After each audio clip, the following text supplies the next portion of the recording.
Good morning, Internet. It's 15 minutes past 9 and it's weekend. Yeah. So, Sabado na naman guys. Tignan nyo yung weather. Napakaganda. Mainit pero malamig. Ayan, so galing kami ng Amsterdam. Doon yung meet-up point.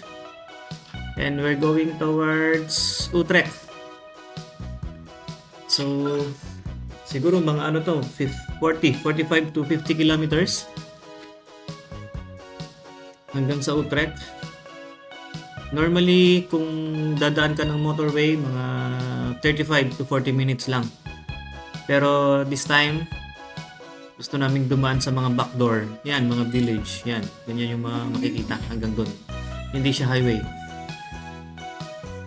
So, ito yung mga kasama ko. Ayan, yung nasa harap ko si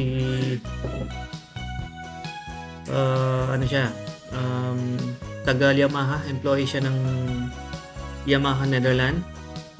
So, may mga benefits siya na binibigyan siya ng motor during riding season. Dito kasi may mga riding season like starting from winter, spring, April, yan, mag-uumpisa ang riding season. Hanggang October, last week ng October, November, hanggang yung autumn, malamig na pero minsan marami pa rin nagra-ride. Kahit ako, nagra-ride pa rin naman. Pero malapitan na lang. Pero yung mga kasama ko, lalo yung nasa una, kahit winter, ano yan, all year round, kahit nag-yellow, kahit nag-snow, nagra-ride yan. Yun yung yung pangalawa, si Raymond, yan yung kaibigan kong taga Laguna. Yun. Naka-MT-09. Pilipino siya. Ganyan lang mga daanan dito. Laging may maximum. Pag mga village kasi, normally is 50, 60, ganyan lang yung speed. Kasi maraming mga ganyan, roundabout. Circle, kung rotonda kung tawagin natin sa Pilipinas. Pag dito, yan. Dahan-dahan lang.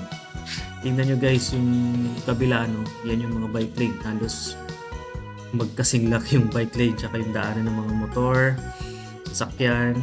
Yan, meron din dito mga parking sa tabi ng daan. Although, dito kasi may provision talaga yung parking for sasakyan. Yan. Hindi nakapark talaga doon sa daan. Yan yung roundabout. Ang rule dito, pag may sasakyan nasa loob, paunahin mo, huwag mong sisingitan yan. Kasi once na dumadaan yan sa pag siningitan mo, babanggain ka niyan. Sila yung priority pag nasa loob ng roundabout.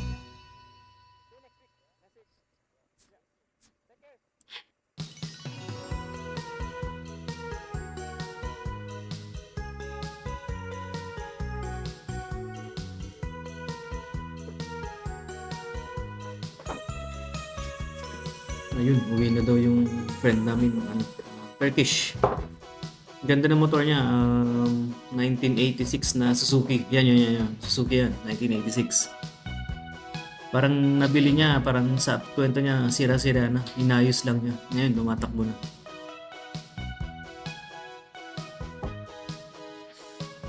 Ayan, papunta kami. Galing lang kami sa coffee shop. Ayan, papunta na sa Utrecht.